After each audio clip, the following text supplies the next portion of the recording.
Hello and welcome to Proof Listening 101. What a proof listener listens for and what they do not listen for. Hey, does Librivox need proof listeners? You bet we do. Because when someone records a section and they upload it to Librivox, someone has to listen to it, has to proof listen it, and they have to wait for someone to do this before it can be cataloged. So there are quite a few files waiting to be proof listened to right now. The purpose of this particular video is to explain what a proof listener listens for and hopefully to encourage you to do it. Now some vocabulary first. PL, which you'll hear a lot of, is proof listener. DPL is a dedicated proof listener, someone who agrees to listen to an entire book, and we love DPLs. I encourage you to try it sometime. And standard means the normal or basic level of proof listening. So all proof listeners check these things: the introduction and the ending, the beginning and the end, that they match what is required by the book coordinator in the first post of the project. And this includes the public domain disclaimer, of course. That's fairly simple to do. Secondly, we check silences at the beginning and the end. We like less than 1 second of silence, preferably half a second or even less. And we require about 5 seconds of silence after it ends. If the recording is 30 minutes or more, then we like 10 seconds. And thirdly, are there any repeats, stumbles, loud noises, disruptive stuff? Dogs barking, excessive background noises like lawnmowers, and is it too quiet or too loud? In other words, stuff that would make you say, huh, if you were just listening to the recording. Things that interrupt the flow. A common problem is repeats, where someone corrected a word when they said it and then forgot to remove the extra part. Now let's look a little more in depth into some of these things.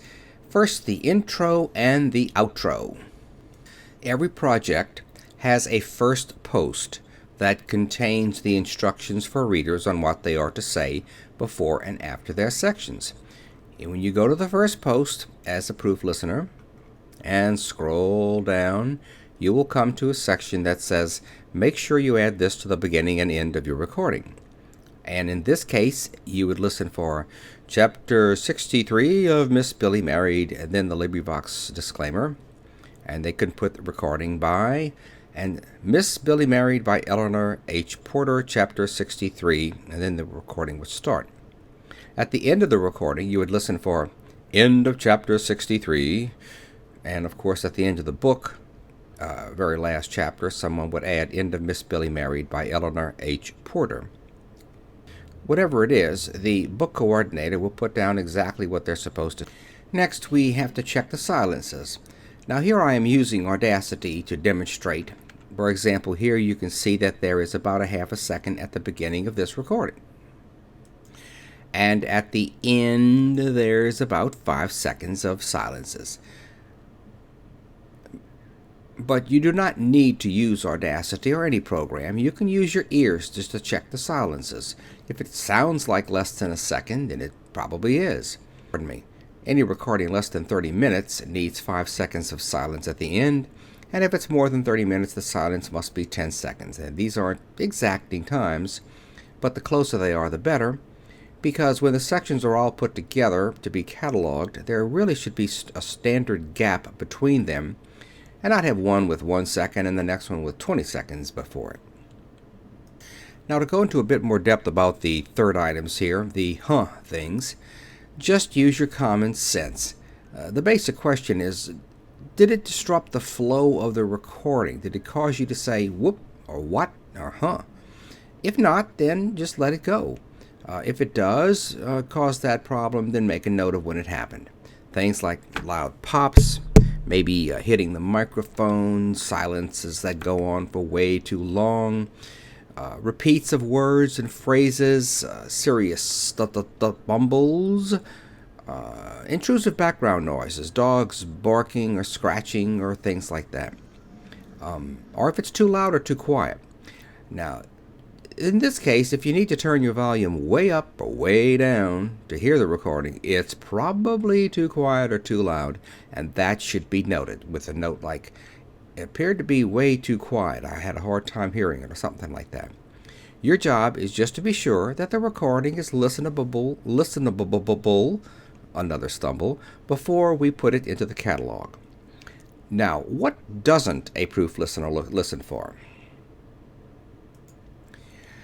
A proof listener doesn't listen for text content. In other words, if the reader changes words or not, that is not our concern. We're not concerned about the reading style, the speed, pronunciation, or the accents. The Librivox community has a wide variety of reading styles, and we value all of them. What one person finds difficult to hear, another person may really enjoy. It's not our job to tell the readers how to read. If you're unsure about something and about giving feedback on any particular section, contact the book coordinator. Click on the PM and send them a message. They'll be glad to help you out with that.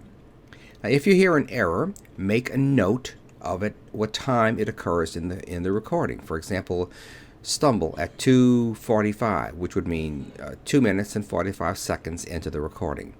I'll cover this more in the next video. And make a note of a few words at the beginning so the reader can go back and find it and correct it. When you've finished listening to the file, post your notes in the project thread. For example, 15:55, there was a pause of about 12 seconds. Now, we'll explain how to volunteer to PL and how to give feedback in the next video.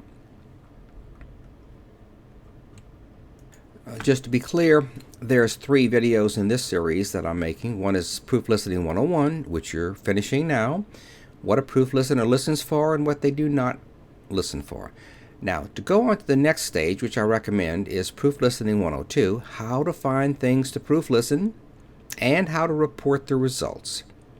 And third, for those that are more technically advanced, we have Proof Listening 103, which is doing a lot more than this minimum by checking those technical thingy-wingies to help the medical coordinator and book coordinator. This is Phil Chenevert, thanking you very much and hoping that you will proof listen a lot because we need you.